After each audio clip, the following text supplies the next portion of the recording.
Another Sunday has rolled by. It is the first Sunday in the month of November, and in our usual tradition, we have lined up interesting stories that will help you relax as we usher in a new week. Good evening and welcome to Sunday Rendezvous. I am Chinenye Nwui. Do not forget that you can watch us live on our YouTube channel at NTA Enugu, and we'll begin with the hard news segment.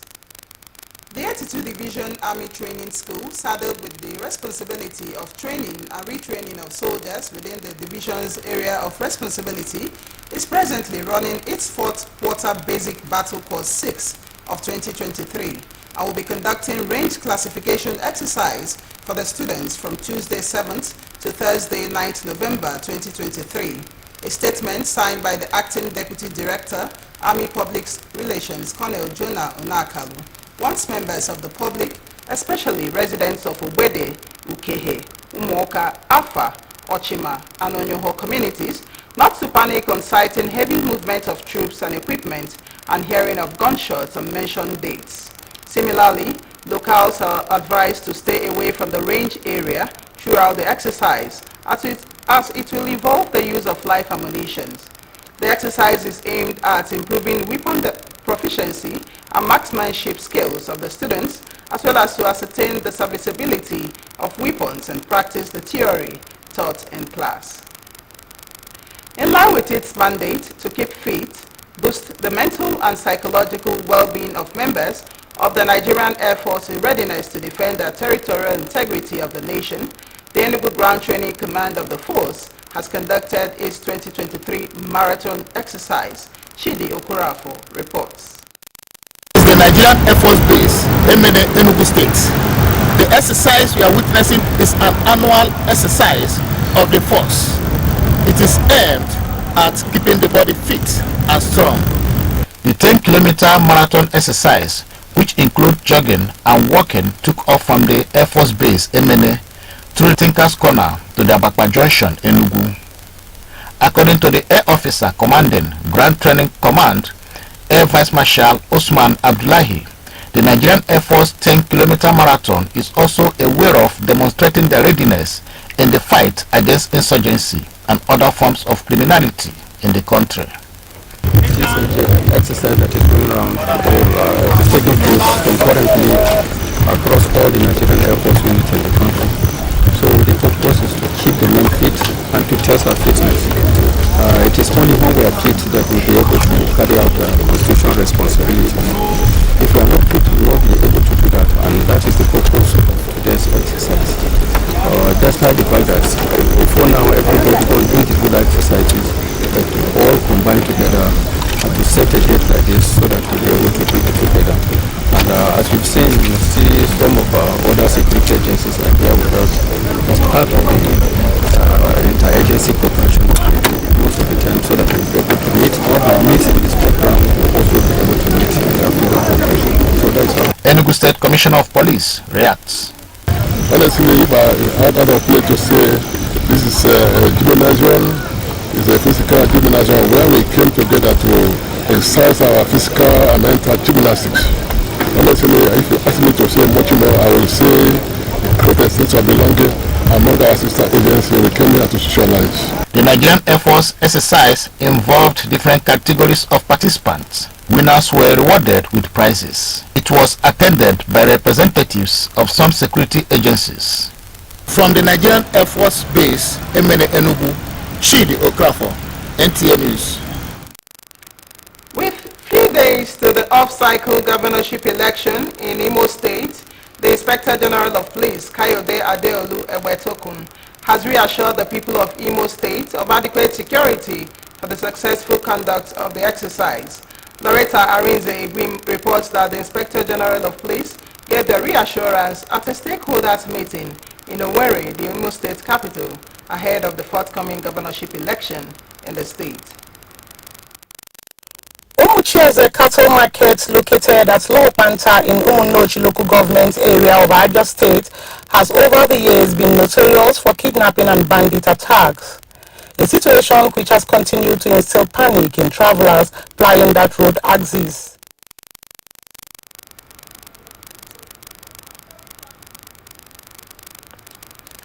And we told you that with few days to the off-cycle governorship election in Imo State, the Inspector General of Police, Kayode Adeolu Agbetokun, has reassured the people of Imo State of adequate security for the successful conduct of the exercise. Loretta Arinze Egwim reports that the Inspector General of Police gave the reassurance at a stakeholders meeting in Owerri, the Imo State capital, ahead of the forthcoming governorship election in the state. The stakeholders meeting is part of the preparations towards the conduct of the November 11 off-season governorship election in Imo State. The Inspector General of Police, Kayode Adeolu Agbetokun, enjoined the people of the state to embrace peace as their collaborative efforts are needed to ensure a peaceful poll. He advised them not to be intimidated with the heavy presence of security operatives that will be in the state henceforth, noting that more police personnel will be deployed for the exercise. He warns that no private or local security will be allowed to operate on the election day. To the political parties, he advised them to play by the rules of engagement and warns their supporters not to arm themselves, as anyone caught will be made to face the wrath of the law. They have been trained to always give you support, and without you they will not exist. So when you see them, please embrace them. If you feel offended by any of their actions, their superior officers are always around. Please report them. Want to assure political party leaders that police and security agents, other security agencies, are going to be impartial in this election. The chairman, Imo State Council of Traditional Rulers, Eze Emmanuel Okeke, assured that Imo people will come out en masse to exercise their franchise in the election. And asking the people to make sure that we will give peace a chance. The police boss later had meeting with the officers and men of the Imo State Police Command, where he enjoined them to uphold professionalism in the discharge of their duties before, during, and after the election. In Owerri, Loretta Arinze Egwim, NTA News. As the news of the recent discovery of over 20 headless bodies around Lopmanta cattle market continue to instill fear on travelers plying that road and access, traders at the market say they are not aware of such development in the area. Ifomando Okole gives us an update. Umuchi is a cattle market located at Lopmanta in Umunnochi local government area of Abia State has over the years been notorious for kidnapping and bandit attacks, a situation which has continued to instill panic in travelers plying that road axis. Most prominent was the kidnapping of prelate of Methodist Church of Nigeria, Salo Uche, where a huge ransom was paid to secure his release. Abia State Governor, in a recent chat with journalists, announced a recent discovery of over 20 headless, decomposed dead bodies around the cattle market, during which shanties and brothels were demolished to further strengthen security in and around the market.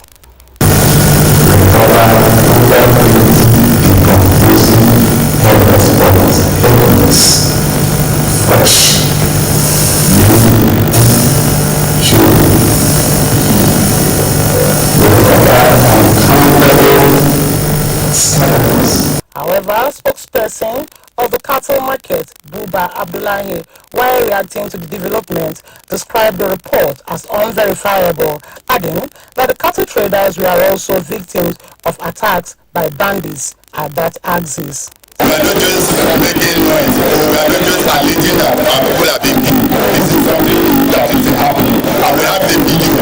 If you like, I can send it to you. You can see the cars that the people that have been killed, we have the videos that they released to us.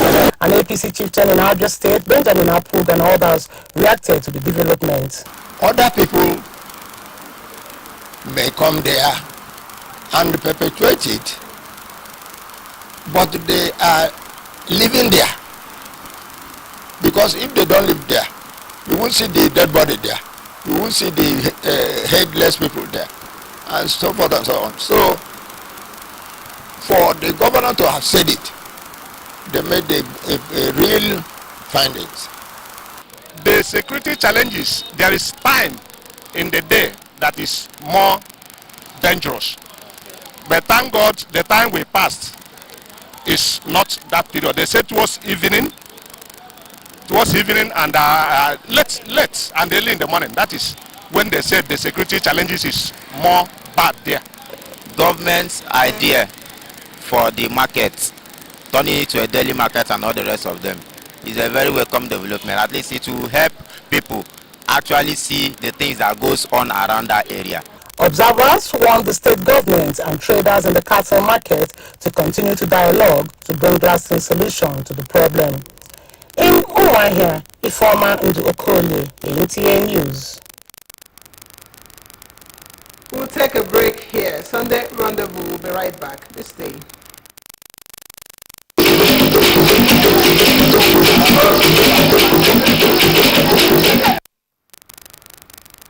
It's glad to know you're still there. Domestic violence can be physical, sexual, emotional, economic, psychological or technological actions or threats of actions or other patterns of coercive behavior that influence another person within an intimate partner relationship. Research has also shown that 1 in 4 women and 1 in 9 men experience severe intimate partner physical violence. Our correspondent in this report takes a look at domestic violence amongst couples and its effects. Marriage is the coming together of two persons for companionship.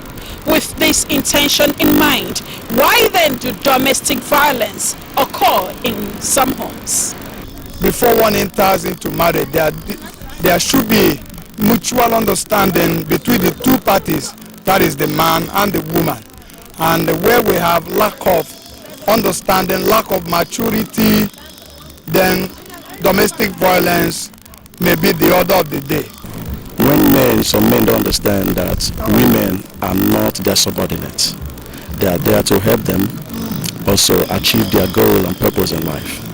And the man maybe want the woman to behave the way he does or the way he wants, but forgetting that this woman has a different makeup, so it can cause also abuse in marriage.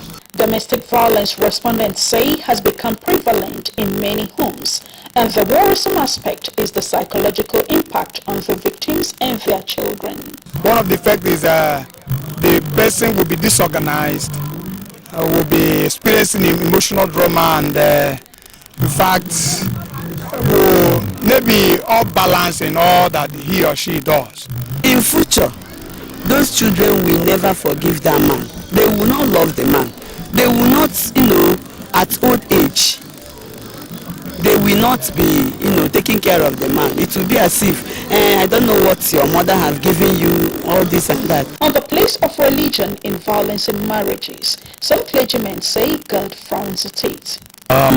Abuse in marriage is not sanctioned by Christianity because the foundation of Christianity is laid on Christ. And Christ himself says in the beginning it was not so. When they brought the issue of abuse in marriage, he said it was not so from the beginning, which means it is not allowed at all. Religion, their stand or the stand of religion is God's base, is God based. And what does the Bible say? It says, husband, love your wife as you love yourself, and the wife, submit to your husband. Others call for sanctions for those who indulge in domestic violence, as it will serve as lesson to others. There should be a law over it. Beating your body, I don't know how you feel, because God has made it to be like that, and no one will change it. You are now one. You don't have to beat that person, because it is part of you. Respondents are of the view that marriage is a union of two people from different backgrounds. As such, they should go through courtship for a better understanding of each other. However, if it doesn't work out, the couple should go their separate ways, rather than engage in violence, which sometimes leads to death. I think domestic violence should be condemned in its entirety, and one wonders what could make love go so sour as to cause harm or pain. And still on gender issues, the boy child, no doubt, constitutes essential and dynamic components of a society that enjoys certain privileges and assumes responsibilities. This is due to a societal norm in Africa that believes in male gender superiority to the girl child. Uduakobong Achibong, in this report, examines the impact of mentoring a boy child to be a better man in the society. Biologically speaking, the word boy is used when referring to a male under the age of 18. From an early age, boys are subjected to traditional notions of masculinity and preference motivated by education, economic, religious, and social desires and norms. Our society is the male child that is seen as the child that will inherit the father's property, so to that extent, every family wants to have a male child, to continue what the father started. Gender expectations leave the boy child with no other option but to find balance in life to be able to contribute meaningfully to the society. One way identified to achieve this is active mentoring. The male child must be properly taught, be mentored. They must be properly brought up in a way that they will know that they have a responsibility that beckons on them. No matter what they want to do, that responsibility is there that they need to perform because the society has placed it on them. It is important that various families begin to inculcate the right behavior and attitude into the boy child. Education is a key. So educating the boy child on the right set of skills, behaviors will make the society a better place for all. A proper mentoring of the male child will bring about a better society in terms of the kind of leaders that we have. Although some say biological formation of a child could to a large extent affect what form of mentorship to adopt for a boy or girl, some respondents, however, believe that there is no sex or gender superiority and that everyone, boy or girl, has equal potential to develop a range of life skills applicable in both the workplace, in family, and social relationships. The brain of a human being is not an organ of sex. It is how you develop your brain that makes the individual either superior or inferior. It has nothing to do with the organs of sex, breast and all that. No, it has nothing to do with that. What it is that people usually focus on today is called gender mainstreaming. Put the boy, put the girl on an equal pedestal and give them an enabling environment and see how they will play, they will shoot. The child rights law did not discriminate against the girl child. Neither did it uphold only the law for the boy child. It's for both of them, the boy and the girl. So the law is for the child. Every child is important. Gender equality, equal rights, equal opportunities for the boy or girl child should be advocated. Now, an uncontrollable, unpleasant emotion caused by a perceived danger or rumor is known as fear. People experience fear evoked by the society, especially with the advent of the new technologies ranging from industrial chemicals, hazard, and life uncertainty, resulting from decisions made by people on a daily basis. Danger, be it environmental, induced, or natural experience, could also trigger fear and weaken the physical and emotional well-being of an individual. It is against this background that Erika Ivy, in a vox pop in Calabar, examines what triggers fear, its consequences, and remedy. Man. And research shows that positive fear heightens human senses and awareness to keep one alert of happenings around a given environment, while the other side of fear still wants joy and destroys people's ability and potentials to function at their best in their families and society. The way our economies is going, price of everything is going up, dollars is increasing. You go to the market, you can't buy anything. Especially when you don't have money. Fear of hunger, so many things, like for instance, you don't have money to pay your fees. How do we come out of fear? It's for us to confront it when we face it, when we know that there's nothing really in it, because if we stay back, we'll not be able to know. Although fear is of different category, experts describe fear as a monster capable of destroying man's ability, leading to anxiety, aging, as well as premature death. They also reveal that it exposes humans to health hazards such as migraine, ulcer, and cardiovascular attacks. Just tell yourself, I can make it. That is one of my philosophy in life. I can make it. And I believe that anybody who has that mentality at the back of your head, he can make it. Even in the thickest darkness, you will see that light will come up by force.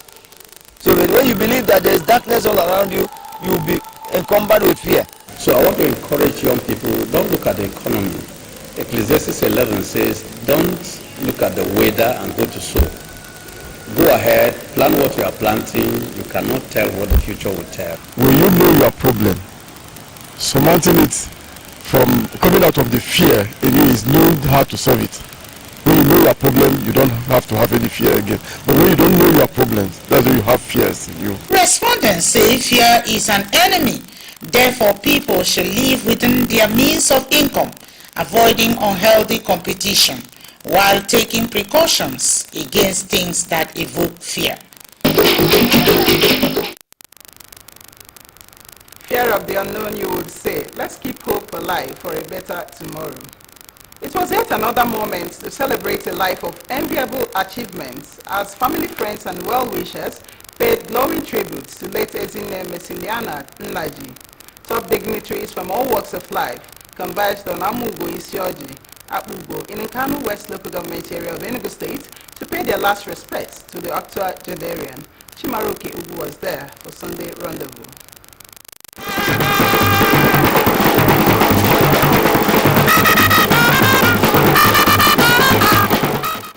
Death, the sage says, is a universal destiny, which spells neither the rich nor poor, and neither the young nor old. So did the ethnic journey of Ezinne Mesiliana Nnaji come to an end. The impressive turnout at Boys High School, Apugo, many described as a testament of her impact on earth. The encomium was coronated by Reverend Father Moses Aga on the exemplary lifestyle of the deceased, describing her as a lover of peace and progress. He advised Christians to live a life of legacy and be prepared for judgment. We can also learn from her. Go to your families. Look into yourselves. Can we follow it after now? Because that is the seed she has left for us. Service over.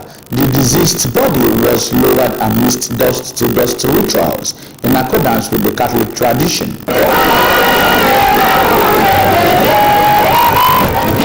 Going by the gospel hymn, only would we be remembered by what we did when alive. The octogenarian will be remembered according to her family as a pillar who stood firm in faith and service to God.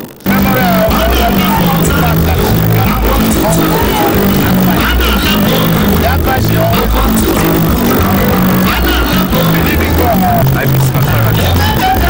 Take care of them every time I come to village with my family. And I also miss my people. Friends and well-wishers agree that Ezinne Mesiliana actually came, saw and conquered. As a child growing up,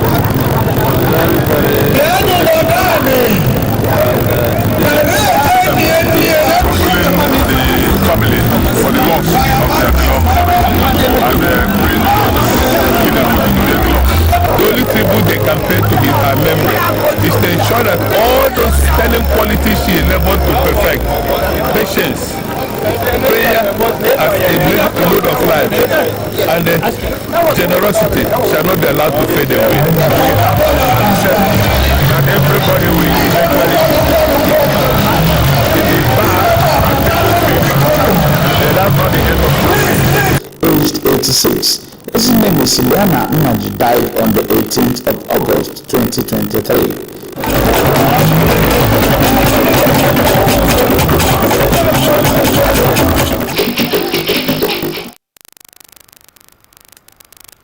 And we join in praying for the repose of her soul.